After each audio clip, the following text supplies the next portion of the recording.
मफसल से एक के बाद एक कम उम्र के लड़के लड़कियां गायब हो रहे हैं, लेकिन इसकी सही जांच नहीं हो रही है। पुलिस सोच रही है कि शायद वे घर से भाग गए हैं, लेकिन इन घटनाओं के पीछे एक भयानक और निर्मम साइकोपैथ हत्यारा छिपा है। वो इन बच्चों को अगवा करता है, उनकी हत्या कर देता है, और सिर्फ यही नहीं, हत्या के बाद उनके साथ दुष्कर्म करता है, और यहां तक कि उनके कुछ अंग खा भी जाता है। लेकिन इतने अपराध करने के बावजूद वो आजाद कैसे घूम रहा है? ऐसा कौन सा तरीका वो इस्तेमाल कर रहा है जिससे कोई उसे पकड़ नहीं पा रहा? हल्की ड्रिंक करते हुए उल्टा लेटकर कौन बनेगा करोड़पति प्रोग्राम देख रहा था प्रेम सिंह। उसके पहनावे से ऐसा लग सकता था कि वो भी कोई करोड़पति है, लेकिन हकीकत में वो उस घर का केयरटेकर था। घर का मालिक बासी साहब वहां नहीं रहते थे, सिर्फ कभी कभी समय बिताने के लिए आते थे। बाकी समय घर की देखभाल की जिम्मेदारी प्रेम सिंह की थी। टीवी पर कौन बनेगा करोड़पति देखना प्रेम के लिए एक तरह की लत बन चुका था। उसका दिमाग बहुत तेज था और वो ज्यादातर सवालों के सही जवाब दे सकता था, लेकिन दुर्भाग्यवश कई बार कार्यक्रम में भाग लेने के लिए आवेदन करने के बावजूद उसे अब तक कोई निमंत्रण नहीं मिला था। इसलिए वो शो देखते हुए गलत जवाब देने वाले प्रतिभागियों को गालियां देकर अपना गुस्सा निकालता था। शो के खत्म होने के समय उसकी पत्नी का फोन आया। प्रेम की पत्नी गांव में रहती थी। उनकी एक बेटी थी और दूसरा बच्चा जल्द ही जन्म लेने वाला था। उसकी पत्नी की डिलीवरी में अब ज्यादा दिन नहीं बचे थे। प्रेम पत्नी को कुछ सलाह देकर फोन रख देता है। इससे ऐसा लगता है कि प्रेम एक आदर्श पति है, लेकिन इस मासूमियत के पीछे वो एक क्रूर साइकोपैथ है। पत्नी से बात करने के बाद प्रेम रेडियो पर एक गाना बजाता है, फिर एक तेज चाकू और कुल्हाड़ी निकालता है और बाथरूम में चला जाता है। वहां एक स्कूल की बच्ची की लाश पड़ी होती है। गाने की धुन पर प्रेम उसकी लाश के टुकड़े टुकड़े करने लगता है। यही वो क्षण होता है जब उसे सबसे ज्यादा आनंद मिलता है। बच्चों को अगवा करने, उन्हें मारने, उनके शरीर के टुकड़े करने और उन्हें अलग अलग जगह फेंकने में ही वो अपनी खुशी खोजता था। मफसल में इतने बड़े अपराध हो रहे थे, लेकिन फिर भी पुलिस को कोई फिक्र नहीं थी। यहां के राजीव कैंप थाने के प्रभारी सब इंस्पेक्टर रामचरण पांडे थे। वो विज्ञान और धर्म दोनों को बराबर महत्व देते थे। न्यूटन के तृतीय नियम से लेकर रामायण तक सब कुछ उन्हें याद था। अपने घर में वो एक आदर्श पति और पिता थे। ड्यूटी पर जाते समय वो अपनी बेटी को स्कूल छोड़ने का नियम बना चुके थे, लेकिन घूस के मामले में उनकी राय बिल्कुल अलग थी। घूस को वो भगवान का प्रसाद मानकर स्वीकार करते थे, लेकिन ड्यूटी के मामलों में वो आलसी हो जाते थे। खासकर लापता होने के मामलों को वो कभी गंभीरता से नहीं लेते थे। मंडल बाबू अपनी बेटी टुम्पा की गुमशुदगी की रिपोर्ट लिखवाने आए थे, लेकिन पांडे ये केस लेना नहीं चाहते थे। उनका मानना था कि लड़की खुद ही भाग गई होगी और फिर लौट आएगी। ऐसी घटनाएं यहां पहली बार नहीं हो रही थी। सालों से गरीब परिवारों के बच्चे ऐसे ही गायब होते आ रहे थे। मंडल बाबू रोने लगे। उन्होंने बताया कि आज उनकी बेटी का जन्मदिन था। पिछले साल उसने कहा था कि अगर वो कक्षा में प्रथम स्थान प्राप्त करेगी तो उसे टीवी खरीद कर देना होगा। कल उसका रिजल्ट आया था और उसने प्रथम स्थान प्राप्त किया था। ये बताते हुए मंडल बाबू फूट फूट कर रोने लगे। उन्होंने पांडे से एक एफआईआर दर्ज करने का अनुरोध किया, लेकिन पांडे केस लिखना नहीं चाहते थे। अभी बहुत सारे केस थे और ज्यादा केस बढ़ने से उनकी ड्यूटी का दबाव भी बढ़ जाता। इसलिए पांडे ने मंडल बाबू को सांत्वना दी, उनके हाथ में घूस की कुछ रकम रखी और कहा, यह टुम्पा के जन्मदिन का गिफ्ट समझिए। फिर उन्होंने मंडल बाबू से कहा कि वे बाहर बिलबोर्ड पर टुम्पा की गुमशुदगी का पोस्टर चिपका दें और चले जाएं।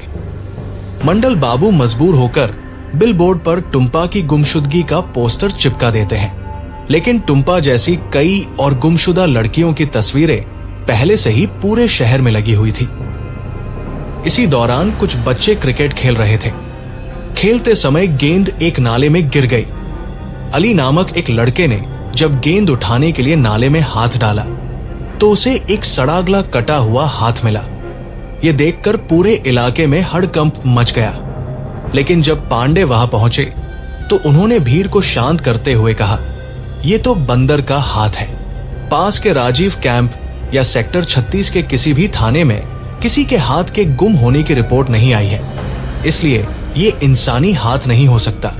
उन्होंने अली को सतर्कता के लिए कुछ पैसे इनाम में दिए, जिससे लोग असली मुद्दे से भटक गए। लेकिन इस दौरान पांडे की नजर नाले के पास बासी साहब के बंगले पर पड़ी। उन्होंने सोचा कि शायद ये कूड़ाकचरा वहीं से आया होगा, लेकिन उन्होंने इस पर ज्यादा ध्यान नहीं दिया। बंगले के अंदर से प्रेम ये सब तमाशा देख रहा था और मंद मंद मुस्कुरा रहा था। अगली रात जब अली का पिता काम से लौटा तो उसकी मां ने पूछा, क्या तुम अंडे लाए? अली के पिता भूल गए थे, इसलिए उन्होंने अली को कुछ पैसे दिए और कहा, जा बाजार से अंडे ले आ। अब रात हो चुकी थी। पूरी कॉलोनी अंधेरे में डूबी हुई थी। प्रेम सिंह अपने अगले शिकार के इंतजार में बैठा था। जैसे ही अली रास्ते से गुजरा, प्रेम ने उसे रोका और कहा, इधर आओ, देखो तुम्हारे लिए चॉकलेट है। अली मासूम था। वो प्रेम के झांसे में आ गया और उसकी तरफ बढ़ा। जैसे ही अली पास आया, प्रेम ने उसे पकड़ लिया और अपने घर के अंदर खींच लिया।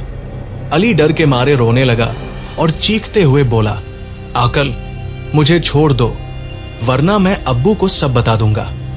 अब्बू के पास बंदूक है, वो तुम्हारी खोपड़ी उड़ा देंगे। प्रेम सिंह हंसने लगा और बोला, अच्छा, बहुत फिल्में देखता है तू, बहुत बड़े बड़े डायलॉग मार रहा है। 12 फेल फिल्म देखी है? इतना कहते ही प्रेम ने अली के हाथ की रस्सी खोल दी। जैसे ही अली भागने की कोशिश करने लगा, प्रेम ने उसे जोर से दीवार पर धक्का दे मारा। अली एक ही झटके में बेहोश होकर गिर पड़ा।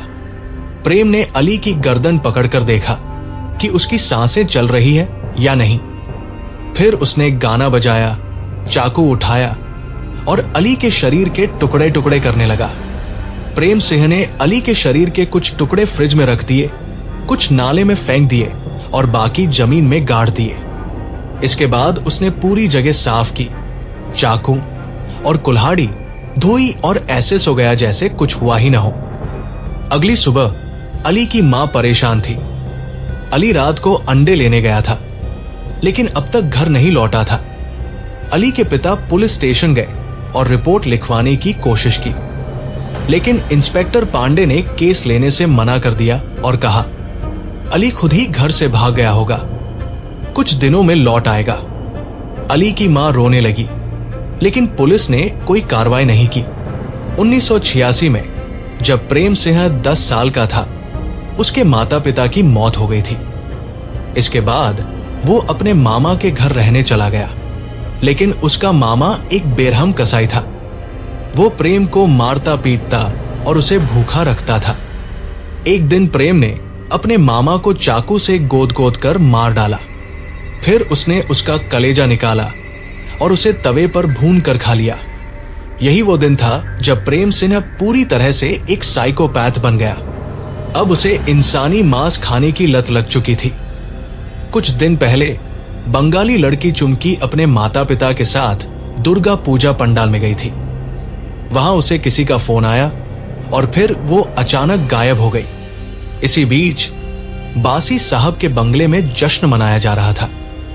बासी साहब ने अपने नौकरों से कहा, चुमकी को तैयार करो, मैं आज रात उसे दिल्ली ले जा रहा हूं।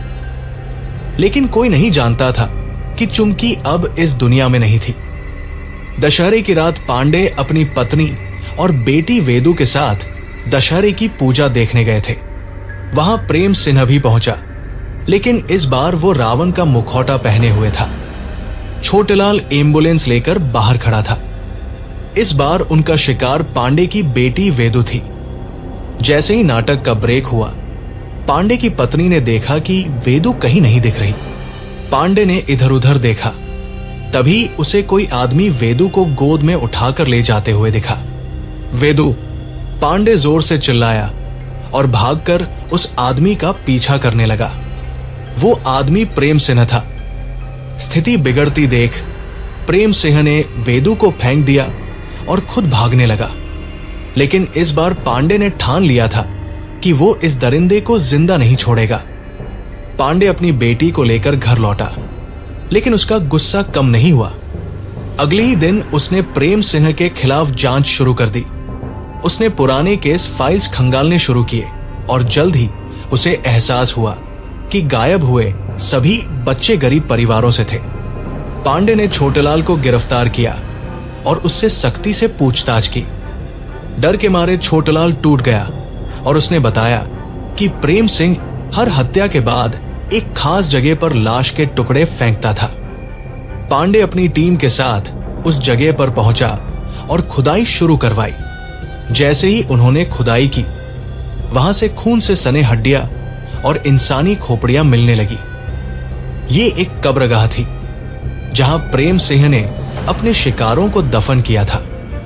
पांडे की आंखों में गुस्सा और दर्द था। जैसे जैसे खुदाई होती गई, वहां से 22 बच्चों के कंकाल निकले। अब पांडे को पूरा यकीन हो गया कि प्रेम एक सीरियल किलर ही नहीं, बल्कि नरभक्षी, कैनिबल भी है। 2 दिन बाद एक मुखबिर से खबर मिली कि प्रेम सिंह सेक्टर 36 के बंगले में छिपा हुआ है। पांडे अपनी टीम के साथ वहां पहुंचा और दरवाजा तोड़कर अंदर घुस गया। प्रेम सिंह आराम से टीवी देख रहा था। उसने चाय का एक घूंट लिया और मुस्कुराकर बोला, पांडे जी, आप यहां आइए, चाय पीजिए। पांडे गुस्से से आगब बुला हो गया और प्रेम की गर्दन पकड़कर बोला, तेरी चाय जहन्नुम में मिलेगी। बोल, कितने बच्चों को मारा? प्रेम सिंह हंसने लगा। सर, गिनती भूल गया, आप ही बताइए, 22 थे या 24? पांडे ने एक जोरदार मुक्का प्रेम के चेहरे पर मारा। दरिंदे, तेरा खेल खत्म। पुलिस ने प्रेम को हथकड़ी पहनाकर गाड़ी में डाल दिया। कोर्ट में जब सबूत पेश किए गए तो जज भी हैरान रह गए। प्रेम सिंह ने कबूल किया कि उसने 24 बच्चों की हत्या की थी और उनके कुछ अंग खा भी लिए थे। कोर्ट ने प्रेम सिंह को फांसी की सजा सुनाई। फैसला सुनकर भी प्रेम सिंह मुस्कुराता रहा। उसने जज से कहा, अगले जन्म में फिर मिलेंगे साहब। फांसी के दिन जब प्रेम सिंह को तख्ते पर लाया गया तो उसने मुस्कुराते हुए कहा, कोई बात नहीं, ऊपर जाकर न्यूटन से मिलूंगा और उसके तीसरे नियम को उल्टा साबित कर दूंगा। फिर फांसी का लीवर खींचा गया और प्रेम सिंह हमेशा के लिए खत्म हो गया। लेकिन इस कहानी का सबसे बड़ा मोड़ अभी बाकी था। बासी साहब, जो प्रेम सिंह का मालिक था और बच्चों के व्यापार में शामिल था, उसके खिलाफ कोई सबूत नहीं मिला। वो आज भी आजाद घूम रहा था। पांडे इस केस से हटा दिया गया था, लेकिन वो हार मानने वाला नहीं था। कुछ महीनों बाद एक पुलिस अफसर को एक रहस्यमयी पार्सल मिला। जब उसने पार्सल खोला तो उसमें एक सीडी डिस्क थी जिस पर लिखा था, एवरग्रीन फिल्म सॉन्ग। शायद ये सीडी बासी साहब के घिनौने अपराधों का सबसे बड़ा सबूत थी। लेकिन क्या सच कभी सामने आ पाएगा? इसी तरह और भी मजेदार वीडियो देखने के लिए हमारे स्टोरी रिवीलर चैनल को सब्सक्राइब करना ना भूलें। अगले वीडियो में मिलते हैं।